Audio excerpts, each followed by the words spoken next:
So guys almost 1 year पहले मैंने एक वीडियो डाली थी यूए ट्रांजिट वीज़ा के लिए। तो वो वीडियो अगर जैसे आप यहाँ पे उसका देख रहे हो थंबनेल वगैरह, तो ये वीडियो मैंने यहाँ पे डाली थी। ये वीडियो डालने के बाद उस पर काफ़ी अच्छा रिस्पॉन्स आप लोगों को मिला और उस पर काफ़ी ज़्यादा क्वेरीज आ रही थी कि जो वो उसके अंदर मैंने बताया था ना, वो इतिहाद वाला बताया था। इतिहाद का क्या होता है कि अगर इतिहाद की एयरलाइन से अगर आप करते हो तो वो आपका ओनली अबू धाबी के लिए वैलिड रहता है। अगर आपको अबू धाबी से ही इंटर करना है और वहीं से ही आपको एग्जिट करना पड़ता है तो वो वीज़ा वैलिड होता है। अगर आप दुबई, शारजाह, किसी और अदर स्टेट से कर रहे हो तो यूएई के, तो वो पॉसिबल नहीं था, वो इनवैलिड हो जाता है उस केस में।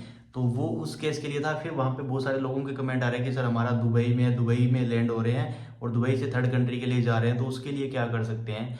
तो भाई इसके रिलेटेड मैंने बहुत सारी सर्च करी है, बहुत सारी एयरलाइन से मैंने बात करी है, हालांकि इमिरेट से भी मैंने बात करी है।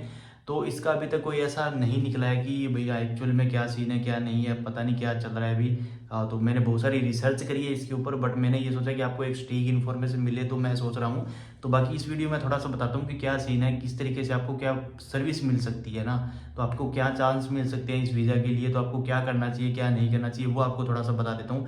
और इन फ्यूचर जैसे ही मेरे को पता चलता है, मैंने इमिरेट्स को मेल वगैरह कर रखी है कि ये जो ट्रांजिट वीज़ा होता है जो इमिरेट्स के थ्रू मिलता है 48 और 96 आवर का, इनकी साइट के ऊपर दिखाता है, जैसा कि आप यहाँ पे देख रहे हो इनकी साइट के ऊपर है। हालांकि वहाँ पे ऑप्शन अप्लाई करने का ऑप्शन नहीं आ रहा। तो यहाँ पे एक बढ़िया चीज़ आपको मैं बता देता हूँ, कुछ भी जैसे थोड़ी सी मैं आपको लोगों को बताता हूँ। अगर दुबई, अगर आपका ले ओवर है, जैसे आप इंडिया से जा रहे हो दुबई और दुबई से आप यूके जा रहे हो सपोज करो, ठीक है, तो आपके इंडिया से दुबई जाने वाली एयरलाइन इमिरेट्स है और इमिरेट्स ही आगे है यूके से दुबई जाने वाली, ठीक है, दुबई से यूके जाने वाली। तो दोनों केस में अगर आपकी सेम एयरलाइन है तो आप दुबई के अंदर 1 दिन के लिए स्टे कर सकते हो, यानी कि 24 घंटे के लिए। अगर आपकी सेम एयरलाइन है, पीएनआर सेम रहेगा, तो आपको कोई दिक्कत नहीं है, आप उसके अंदर स्टे कर सकते हो एक नाइट के लिए पूरा, यानी कि 24 घंटे के लिए आपकी वो वैलिड रहती है। उसमें आप जो इमिरेट्स है वो आपको खुद वहाँ पे स्टे देती है, ट्रांजिट देती है एक हिसाब से, तो उसमें कोई वीज़ा की आपको जरूरत नहीं है, किसी और की जरूरत नहीं है। और इमिरेट्स की एयरलाइन है जो लगभग दुबई का जो T3 टर्मिनल है उसके ऊपर लैंड होती है, वहीं से सारा कुछ होता है। तो अब इसके बाद आप इंडिया से दुबई जा रहे हो इमिरेट्स की एयरलाइन पे, और दुबई से कहीं थर्ड कंट्री जा रहे हो किसी अदर एयरलाइन पे, है ना, अदर एयरलाइन से, तो उस केस के अंदर क्या करना पड़ेगा, आपको वीज़ा चाहिए होगा, मैंडेटरी वीज़ा है आपके। चाहे तो आपका आधे घंटे का लेवर है, चाहिए आपका 2 घंटे का है, चाहिए 4 घंटे का, चाहिए 5 घंटे का, जितने भी टाइम का लेवर है, तो आपको वहाँ पे या ट्रांजिट वीज़ा लेना ही पड़ेगा। ये मैंडेटरी है, ट्रांजिट वीज़ा आपको चाहिए होगा उस केस के अंदर, क्योंकि उस केस के अंदर क्या होता है कि आपका पीएनआर अलग हो जाता है ना, और पीएनआर अलग हो गया या फिर आपका टर्मिनल भी आपको चेंज करना पड़ सकता है। अगर टर्मिनल चेंज करता है तो एग्जिट करके ही आपको टर्मिनल चेंज करना पड़ता है, ये चीज़ आप ध्यान में रखना। और इस केस के अंदर मैंने बात करी थी इमिरेट्स एयरलाइन से, तो उन्होंने एक सोल्यूशन ये भी बताया था कि अगर जैसे इमिरेट्स से आप जा रहे हो और जो थर्ड आपकी जो फ्लाइट है जो कि दूसरी कंट्री की होने वाली है, अगर वो इमिरेट्स की जो बैगेज पॉलिसी है, यानी कि इमिरेट्स के अंदर आपने बैगेज दिया वही पॉलिसी, मतलब जो थर्ड कंट्री है वो उसको बैगेज को एक्सेप्ट करती है, तो उस केस में आपको पीएनआर सेम रहता है, फिर आपको जरूरत नहीं है ट्रांजिट वीज़ा की, फिर आपका काम चल जाता है उसी केस में। और यहाँ पे एक चीज़ ये भी आती है कि अगर लोग मोस्टली लोग ये भी बोलते हैं कि जो दुबई का एयरपोर्ट था वहाँ पे एक काउंटर बना होता है मरहबा करके। मरहबा का मतलब होता है एक्चुअल में स्वागत, है ना, तो मरहबा करके काउंटर है, वहाँ पे ऑन अराइवल वीज़ा आपको मिल जाता है, ट्रांजिट वीज़ा। तो भाई उसकी भी कंडीशन है किस तरीके से मिलता है ना। कुछ लोग ऐसे होते हैं जिनको इंडिया से लेने की जरूरत नहीं होती, क्योंकि उनके पास, अगर आपके पास इंडियन पासपोर्ट होल्डर हो, अगर आपके पास यूएस का वैलिड वीज़ा है, यानी कि यूएसए का वैलिड वीज़ा है, तो आपको इंडिया से टूरिस्ट वीज़ा लेने की जरूरत नहीं है। आप मरहबा पे जाके अपना टूरिस्ट वीज़ा ले सकते हो 14 दिन का, उसमें काफ़ी सारे होते हैं, और ट्रांजिट वीज़ा भी उसके ऊपर आपको मिल जाता है यूएसए के टूरिस्ट वीज़ा पे।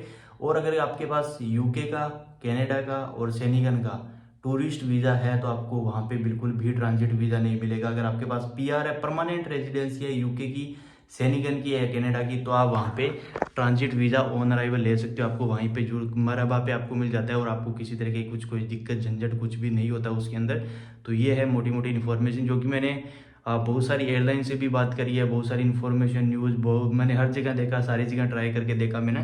तो मैंने सोचा कि ये इन्फॉर्मेशन आपको दी जाए, क्योंकि ताकि जिन लोगों के पास कुछ वीज़ा है, जिनके पास पीआर है, जिनके पास यूएस का वीज़ा है, तो उनके ये काम आए और उनको दिक्कत ना हो, और इस तरीके से वो कोऑपरेट कर सकते हो। या फिर जिनकी सेम एयरलाइन है यहाँ से और अदर कंट्री से, तो सेम एयरलाइन है तो भी उनको कोई दिक्कत नहीं आने वाली है, तो वो उस केस में वहाँ पे ट्रांजिट करके निकल सकते हैं अपने अच्छे से। तो बाकी जो लोग दुबई से अबू धाबी से जा रहे हैं तो उनके लिए इतिहाद वाली वीडियो मैंने ऑलरेडी बना रखी है, वो आप जाके देख लेना। और वो थोड़ी काफ़ी पहले की, इसके बाद काफ़ी रूल वगैरह चेंजेस हुए हैं, तो उसकी जो नेक्स्ट वीडियो मैं थोड़े दिन में भी बढ़िया अच्छे से एक फ्रेश वीडियो बना के डाल दूंगा। भी पहले बहुत कम टाइम लगता था, अभी 6 से 7 दिन लगने लग गए हैं।